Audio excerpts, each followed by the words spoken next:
One man, one mission, to rid the world of chronic anxiety once and for all. The Anxiety Guy, Dennis Simsek, shares his personal transformation from living a life filled with overwhelming worry to becoming a full-fledged positivity machine, a leading authority in generalized anxiety. Dennis gets to the truth of your mental health challenges and sets you on a path to transforming each and every area of your life. Here he is, the one and only, the Anxiety Guy.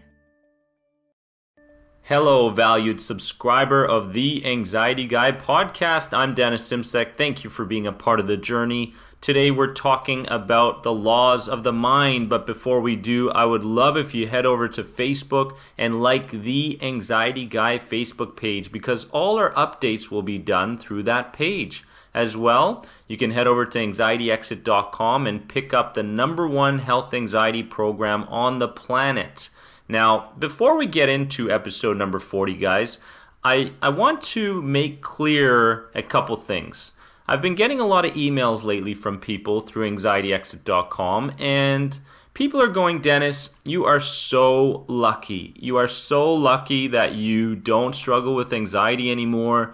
Your symptoms don't bug you anymore. You don't have panic attacks anymore. And I always write those people back in the same way. You know, I let them know that it's basically when you're done anxiety disorder, when you're done that whole chapter of your life, guys, it's almost like a maintenance process.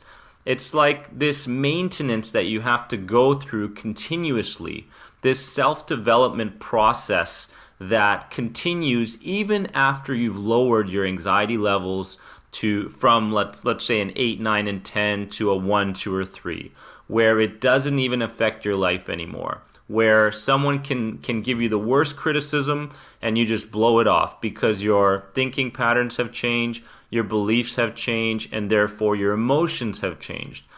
So to those people, I say, you know what? Play a forever game as far as personal development goes. Play a forever game. It's a constant process. It's not like I'm going to be done anxiety and I'm done, you know, and my life will be so perfect. It's not the way it goes. There's a process. There's a maintenance process that you need to continue doing.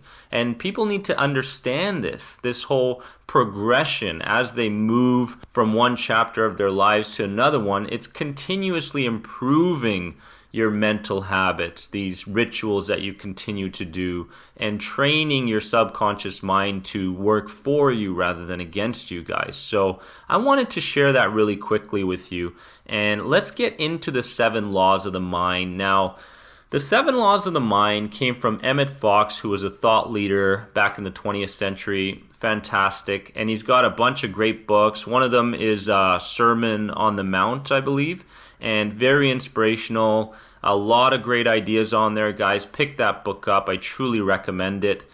He goes into the 7 laws of the mind, and as much as that sounds kind of intimidating to some people, I truly want you to understand that it's not. These are laws that we do unconsciously on a regular basis, and the only difference is we're going to be more conscious of how we proceed with these laws. So as I bring them out and as I explain each one, guys, I truly want you guys to take notes and see how it relates to aspects of your life. Now, the first law of the mind is the law of growth. Now, the law of growth tells us that the subconscious mind proposes that what you think about grows and what you don't atrophies. In other words, use it or lose it. You cannot dwell upon one thing while trying to create another. Basically, what do you spend your time dwelling upon?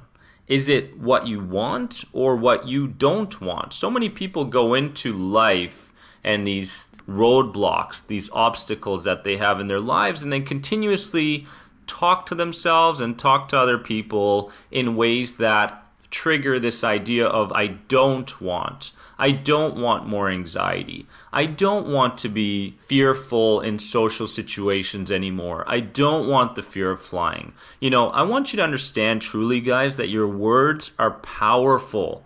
Your words are vibration. right? And you are letting go of that vibration constantly. So while you say, I don't want something, you're actually getting more of that. So the way you phrase things are truly important. And the law of growth tells us that what you focus on grows. Law number 2 is the law of subconscious mind activity. Now, the subconscious mind is always busy doing something. It's like a supercomputer that's always on. It makes millions of computations and calculations as it runs various embedded programs and routines. And once the subconscious mind accepts an idea or suggestion, it automatically begins using all of its vast resources to create and activate a subconscious routine. And that's what makes it happen. So your subconscious mind, guys, is the meat, is the deepest level of your thinking process. It's basically between the ages of 0 and 5, 0 and 7 is basically when you started to create your identity, the person you are today. You know, the fears you have today all began back then. And your subconscious mind, even during sleep, is constantly taking notes. It's always there. It's always taking in information. And it's always doing one of 3 things. It's either deleting information, it's distorting information, or it's generalizing information. The determining factor behind that, guys, is due to your experiences, your values, and your beliefs. So understand that your subconscious mind is always running. It's always working. It never stops. So many people try to end anxiety consciously. You know, if I take myself out of the environment, if I change my behavior, if I add new skills, those things can help. But for somebody that has been severely anxious for some time, as I was for 6 years, you have to deep down think about your unconscious mind, how to get to the core, the root of the problem. So that's law number 2, the law of subconscious mind activity. Law number 3 is the law of relaxation. Oh yeah, my favorite law. This law states that getting into a quiet, relaxed, meditative state is important in order to program your subconscious mind.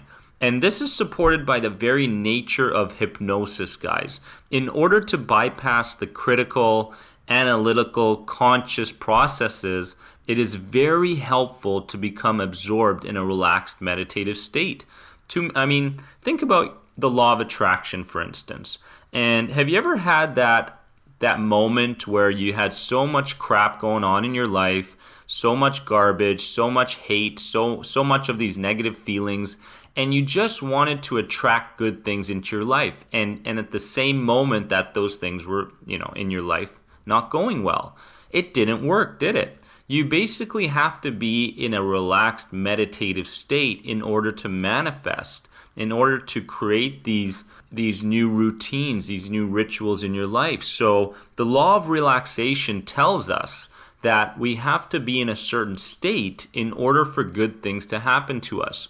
Having a cup of coffee, good coffee, and pouring bad coffee in it is basically going to create bad coffee. So when you're doing 2 things at once, being angry and at the same time trying to be positive, it's very difficult to create those changes. You need to be relaxed. You need to be in a transic state. And that's where meditation comes so crucial to one's life and to find that deeper spiritual meaning, right? Understand the law of relaxation. Understand that in order to change yourself, in order to create positive change, you must be in a certain state. Law number 4, the law of substitution. I talk about this a lot in the YouTube channel. I love this law. I've been working hard on this law. One cannot make themselves stop thinking of something. And think about health anxiety for you maybe. A lot of times, I hope this doesn't happen. I just want this to go away, this thought, this feeling. This law suggests that in order to program your subconscious mind, you need to substitute a thought you do not want in place of the thought you do want. So instead of trying to rid yourself of something, of a thought or a belief, you need to substitute it. You need to first be aware of the law of relaxation, get yourself in a meditative state, and you need to start working on substituting a thought for another thought. A thought just basically doesn't disappear. Our values, our beliefs, our experiences have caused this to happen a lot of the times, right? So the law of substitution is powerful, guys. Make sure that you understand it. And if you have any questions, hit me up on anxietyexit.com. I'd love to go through these laws with you one-on-one. Substitute a an irrational thought with something that is rational, or something that you truly want to manifest in your life. And that's what the law of substitution is. Now, the law of forgiveness. The law of forgiveness tells us that, according to Mr. Emmett Fox, and the Bible actually, forgiveness is a spiritual law that must be followed in order for prayer and meditation to be more effective. And Emmett Fox states that unforgiveness fastens your troubles to you with rivets. And when you don't forgive someone, when you don't forgive something, a lot of times that creeps up in other areas of our life, and we cannot manifest what we want. Forgiveness is a spiritual law, and it must be followed in order for your hopes, your prayers, and your meditations to be effective. Number 6 is the law of duality of thought. And this one I absolutely, it just makes so much sense, and this means that the subconscious mind will make the desired changes when it perceives that the changes are indeed desired. We want something, but we don't have any emotional backing behind it. Therefore, there's no power behind the new thought.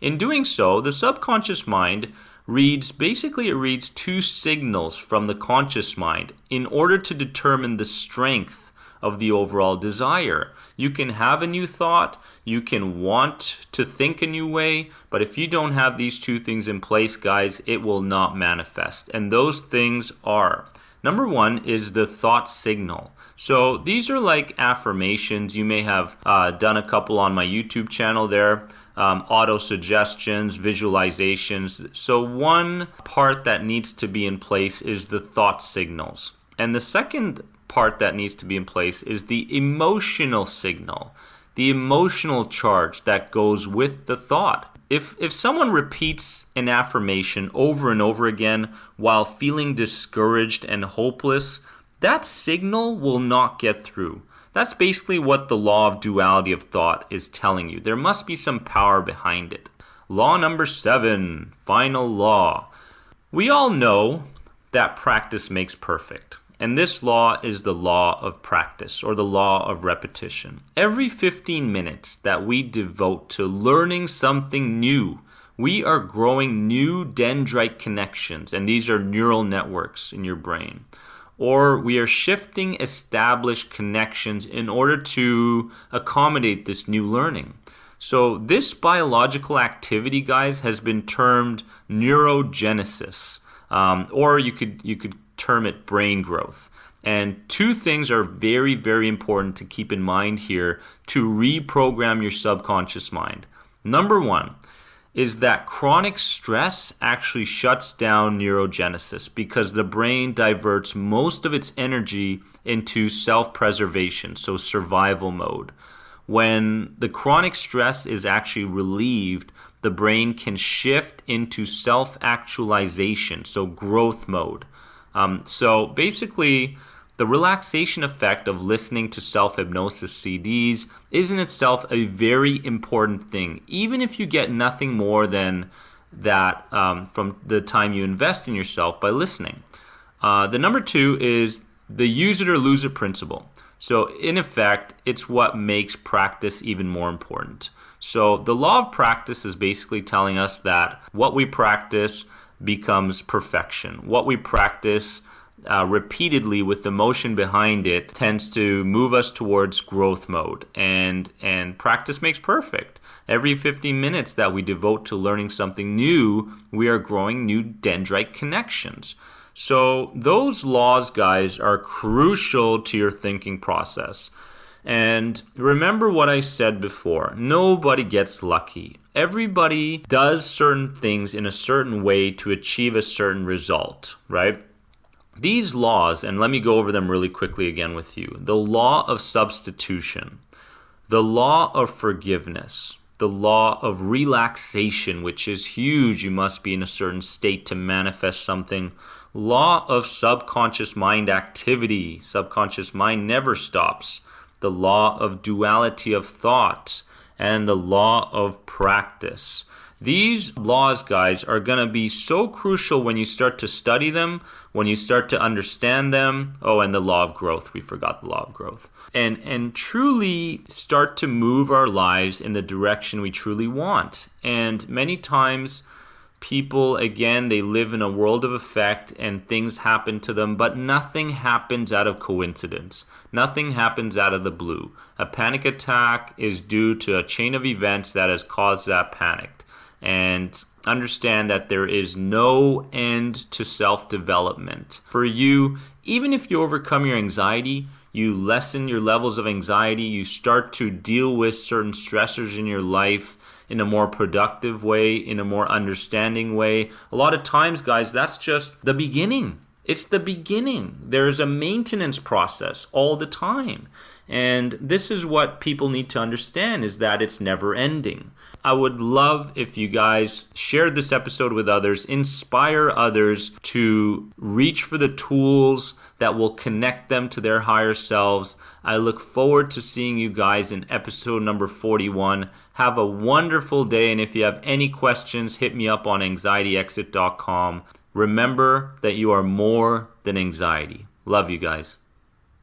Thanks for being an important part of the Anxiety Guy podcast community. If you enjoyed this podcast, please leave a positive rate and review. If you're searching for further support on your road to recovery from anxiety, head over to anxietyexit.com and take part in the powerful End the Anxiety program based around the CBT model. If you're searching for a more one-on-one approach, you can sign up now for personal coaching sessions with Dennis via Skype. Remember, you are